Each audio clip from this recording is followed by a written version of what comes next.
महाराष्ट्र में विधानसभा चुनाव संपन्न हो चुके हैं और इस चुनाव में महायुति की बम्पर जीत ने सभी को हैरान कर दिया है। किसी को अंदाजा नहीं था कि महाराष्ट्र के विधानसभा चुनाव में एनडीए गठबंधन इतनी ज्यादा सीटों पर जीत हासिल करेगा। वैसे तो महाराष्ट्र के इस चुनाव में कांग्रेस और उद्धव ठाकरे की पार्टी शिवसेना, यूबीटी, इसके अलावा एनसीपी शरद पवार गुट बहुत पिछड़ गई, लेकिन इस चुनाव में एमएनएस को भी तगड़ा झटका लगा है। महाराष्ट्र नवनिर्माण सेना यानी कि मनसे राज्य के विधानसभा चुनाव में एक भी सीट नहीं जीत सकी। इसके बावजूद एमएनएस ने एकनाथ शिंदे की शिवसेना को काफी नुकसान पहुंचाया। माना जा रहा है कि राज ठाकरे की पार्टी ने प्रो हिंदुत्व मराठी वोटों को अपनी ओर खींच लिया। मुंबई के भीतर एमएनएस को 14% वोट पड़े हैं। शिवसेना से जुड़े कार्यकर्ता ने बताया कि एमएनएस ने उनकी पार्टी को 10 सीटों का नुकसान पहुंचाया है, जहां उनके उम्मीदवार हार गए। साथ ही शिवसेना यूबीटी के उम्मीदवारों से जीत का अंतर काफी कम रहा। उद्धव ठाकरे की शिवसेना यूबीटी ने 20 सीटें जीती हैं, जिनमें से 10 पर जीत का अंतर एमएनएस उम्मीदवार को मिले वोटों से कम है। शिवसेना के कार्यकर्ता ने बताया कि इसमें वर्ली, बांद्रा पूर्व और माहिम जैसी चर्चित सीटें शामिल हैं। इनके अलावा वाणी, विक्रोली, जोगेश्वरी पूर्व, डिंडोशी, वर्सोवा, कलीना और गुहागर विधानसभा क्षेत्र में भी ऐसा ही देखा गया। माहिम में तो राज ठाकरे के बेटे अमित ठाकरे ही उम्मीदवार थे और उन्हें 33,062 वोट मिले।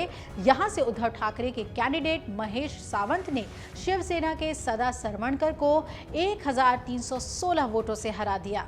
लेकिन शिवसेना यूबीटी का उम्मीदवार नहीं होता तो अमित ठाकरे भी अपना पहला चुनाव जीत सकते थे।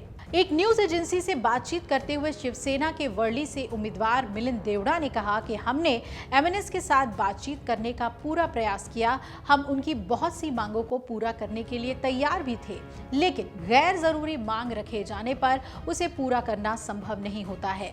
आखिरकार वो शिवसेना यूबीटी की मदद करते नजर आए और उसकी बी टीम के तौर पर उन्होंने काम किया। हालांकि हमें ये पता है कि उनका ऐसा इरादा नहीं था।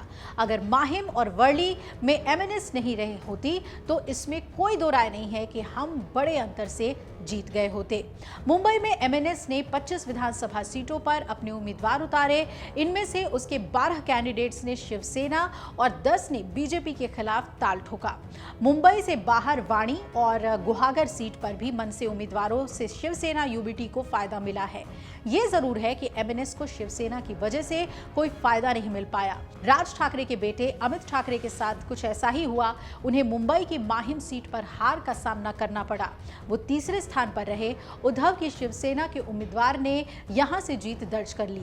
तो ऐसे में इस चुनाव ने आदित्य और अमित ठाकरे दोनों चचेरे भाइयों के लिए सबक सिखाया है, जिसे उन्हें हमेशा याद रखना चाहिए। अब मनसे के चुनाव में उतरने से शिवसेना यूबीटी को भले ही कुछ सीटों पर फायदा पहुंचा हो, लेकिन महाराष्ट्र विधानसभा चुनाव के नतीजों ने राज ठाकरे की पार्टी एमएनएस के वजूद को संकट में डाल दिया है। मनसे को अपने निराशाजनक प्रदर्शन के कारण मान्यता प्राप्त राजनीतिक दल और अपने रेल इंजन वाले चुनाव चिन्ह खोने का खतरा मंडरा रहा है। एमएनएस इस चुनाव में एक भी सीट नहीं जीत पाई है। एमएनएस ने इस चुनाव में 125 सीटों पर अपने उम्मीदवार उतारे, हालांकि कोई भी प्रत्याशी चुनाव जीत न सका। राज ठाकरे के बेटे अमित ठाकरे ने भी पहली बार माहिम सीट से चुनाव लड़ा और वो हार गए। अब आप सोच रहे होंगे कि एमएनएस पर संकट क्यों? तो आपको बता दें कि महाराष्ट्र विधानसभा के पूर्व सचिव अनंत कलसे ने चुनाव आयोग के नियमों के बारे में जानकारी दी है और उन्होंने बताया कि किसी राजनीतिक दल के लिए अपनी मान्यता और आरक्षित चुनाव चिन्ह को बनाए रखने के लिए तय किए हुए मानदंड को पूरा करना होता है। उन्होंने कहा कि मान्यता बरकरार रखने के लिए किसी पार्टी को या तो कम से कम एक सीट जीतनी होती है और कुल वोट शेयर का 8% हासिल करना होगा, या 6% वोटों के साथ 2 सीटें जीतनी होती है, या 3% वोटों के साथ 3 सीटें जीतनी होती है। यदि इनमें से कोई भी एक शर्त पूरी नहीं होती तो चुनाव आयोग उस पार्टी की मान्यता रद्द कर सकता है। दरअसल इस चुनाव में एमएनएस कोई भी सीट नहीं जीत सकी है। पार्टी को सिर्फ 1.8% वोट मिले हैं, यानी एमएनएस चुनाव में कोई भी जरूरी मानकों को पूरा नहीं कर पाई है। अगर आप ये वीडियो YouTube पर देख रहे हैं तो हमारे चैनल को सब्सक्राइब कर बेल आइकन दबाएं, और Facebook पर देख रहे हैं तो हमारे पेज को लाइक करें। 8 मिलियन प्लस सब्सक्राइबर, आपके इस भरोसे के लिए बहुत धन्यवाद।